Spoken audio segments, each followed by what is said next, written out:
la remise du rapport. Pourtant, ce ne sont pas les propos du facilitateur. Lui, il a dit que vous avez été convié, l'opposition a été conviée, et c'est lui plutôt qui s'interroge sur votre absence. Oui, c'est pourquoi je dis je ne sais pas le format qui a été adopté. Parce que de mon point de vue, ce que j'ai pu constater, c'est que ce sont les membres du directoire qui sont partis au niveau de la remise du rapport, de la cérémonie de remise du rapport. Or, ce qui a été convenu lors de la clôture officielle des jours, à l'issue des 5 jours... Les membres du directoire de l'opposition participante, c'est ça, du groupe? J'en viens. Ce qui avait été convenu lors de la cérémonie de clôture du dialogue national, après qu'on ait présenté le rapport, il avait été clairement indiqué que c'était un rapport provisoire qui devait être soumis aux différentes parties pour validation. Donc ce rapport-là ne nous a pas été soumis, nous, en tant que membres de l'opposition présents au dialogue. Par conséquent, les observateurs, parce que vous savez, dans le cadre du dialogue, les bureaux étaient composés d'un président, de rapporteurs, d'assesseurs et d'observateurs. Les observateurs étaient issus de la majorité comme de l'opposition. Donc ces observateurs-là ont été désignés par l'opposition afin de suivre les travaux. Et par conséquent, ces observateurs-là ne pouvaient pas cautionner un rapport qui n'était pas validé en amont par les différents membres du groupe de l'opposition. Donc, s'ils invitent les observateurs, c'est différent d'inviter les membres de l'opposition. Et c'est justement parce que l'opposition n'a pas été informée ni conviée que nos observateurs n'ont pas pu assister à la cérémonie de remise parce que ce sont des mandataires. D'accord. Alors, le président de la République s'est engagé à mettre en place un comité ad hoc chargé de transformer ces recommandations-là en projet de loi. C'est une structure qui se veut inclusive. Vous n'aurez pas d'excuses cette fois en cas d'absence? Oui, nous n'avons pas eu besoin d'excuses pour justifier notre absence dès lors que nous n'avons pas été informés. Et ça, pour nous, ce n'est pas le principal. Ce n'est pas ce qui est le plus important, c'est de ne pas être présent à la remise du rapport. Ce qui devrait intéresser au plus haut chef et le préoccuper au plus haut chef, le président de la République, c'est que le contenu du rapport soit un contenu consensuel, que les accords soient clairement indiqués, que les désaccords soient clairement indiqués. Vous-même, vous parlez de recommandations. Mais ces recommandations-là, nous les avons vues au même titre que le public lors de la remise du rapport, parce que c'est à la suite de la remise du rapport que le rapport a été rendu public. Comment ça? Donc les recommandations, oui, mais vous savez, entre travailler, donner son point de vue et valider ce qui est écrit, vous savez bien qu'il y a tout un fossé. Et je donnerai plusieurs exemples. Mais revenons à la validation, même les derniers rapports des derniers jours du dialogue n'ont pas été validés puisqu'on n'avait pas assez de temps. Les organisateurs étaient tenus par le temps. Donc, ils nous ont demandé de leur faire confiance, qu'ils vont rédiger le rapport qui sera présenté en précisant bel et bien que ce serait provisoire et que nous aurions par la suite l'opportunité d'en faire la validation. Ceci ne s'est pas fait. Et donc, la rédaction finale implique ou bien indique des éléments d'accord qui n'en sont pas.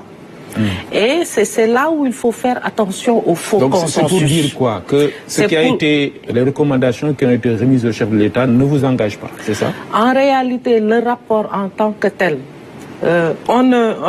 cependant, il faut faire attention. On ne remet pas en cause le principe du dialogue. C'est ça. On ne remet pas en cause les points qui ont été discutés et actés. Par exemple, dans le cadre des accords, nous avons un accord. Les 3 commissions confondues, je donne des accords comme ça. Nous avons eu un accord sur la rationalisation des partis politiques. Un accord de principe. Maintenant, quand sera-t-il des modalités de mise en œuvre? Il faut le voir ailleurs. Nous avons un accord sur le bulletin unique. Mais vous avez entendu le chef de l'État annoncer qu'il y avait un accord sur l'inscription automatique. Or, c'est un désaccord que nous avons noté au niveau du dialogue. Il était question d'avoir une inscription permanente. Parce que d'habitude, ce qu'on voit, c'est qu'il y a une révision ordinaire et des révisions exceptionnelles qui sont consignées dans le code électoral.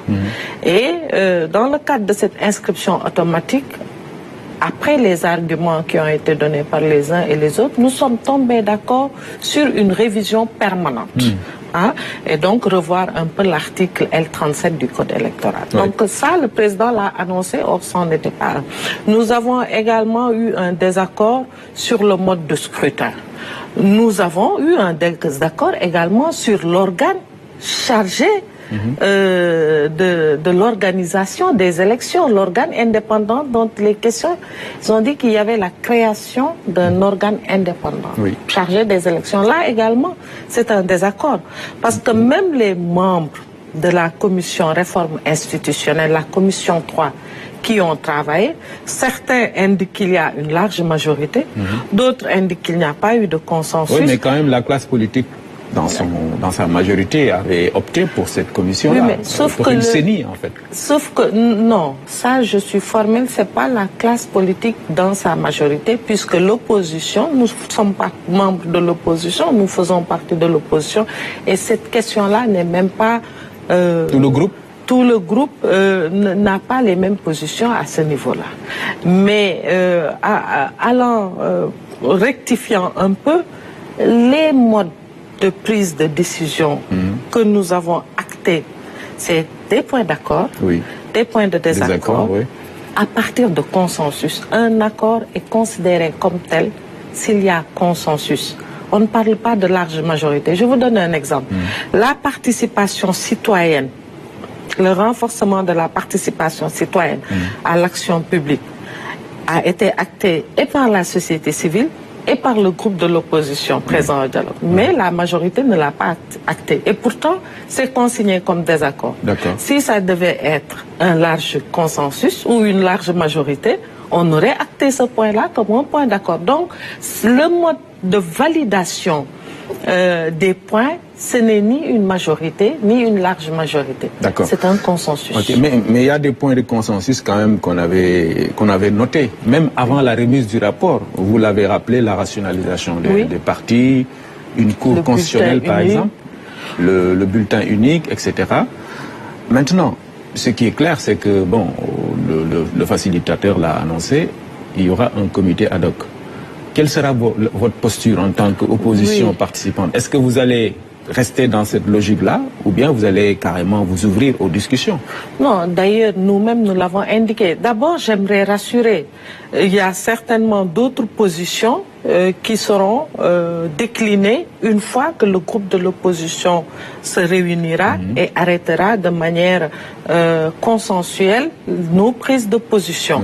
Par exemple, sur notre non-participation à la remise du rapport que nous avons suivi par voie de presse, le groupe va se réunir pour définir sa position, sa posture. Donc, la posture que vous demandez. Mais toujours est-il qu'il faut rappeler que sur le principe du dialogue, nous sommes d'accord. Sur les points d'accord que nous avons consignés, nous, parce que à l'issue du dialogue, le groupe de l'opposition a tenu une conférence de presse où il a décliné l'ensemble de ces points d'accord, de désaccord et sa posture. Mais on s'en est pas limité à cela. Un courrier également a été adressé au président de la République, déclinant clairement nos positions. Maintenant, le comité ad hoc, vous allez faire quoi? Vous allez attendre qu'on vous y convie ou alors vous avez exigé d'être présent? Non, d'abord, on ne sait pas si ce sera fait ou pas. Le président a annoncé un comité spécial chargé d'élaborer des textes législatifs, réglementaires. Mais cela, c'est une technique bien particulière, donnée à des professionnels. Maintenant, ce que nous avons, nous, demandé, à l'instar de la société civile, c'est qu'il y ait un comité de suivi. C'est ça. Donc, quand des acteurs demandent un comité de suivi, c'est qu'ils sont dans la posture de la continuité. Parce que le dialogue est un acquis démocratique. C'est un acquis qui renforce la cohésion, la stabilité. Parce qu'en réalité, la latitude de définir les politiques publiques, cela revient au chef de l'État, mais qui a pris sur lui de partager ça avec les populations en les conviant à un dialogue qui est institutionnalisé par ailleurs. Donc ça veut dire que l'opposition est dans la poursuite, tout comme elle l'avait fait pour participer au dialogue, dans la poursuite des discussions. Parce que nous demeurons convaincus que nous pouvons trouver des accords sur les désaccords majeurs que nous avons notés. Quand vous parlez du mode de scrutin, la modification du mode de scrutin aux élections législatives et territoriales, pour mieux refléter le choix des électeurs, ça c'est un désaccord majeur et nous savons, en tout cas nous pensons qu'une poursuite des discussions peut y apporter quelque chose. Vous avez parlé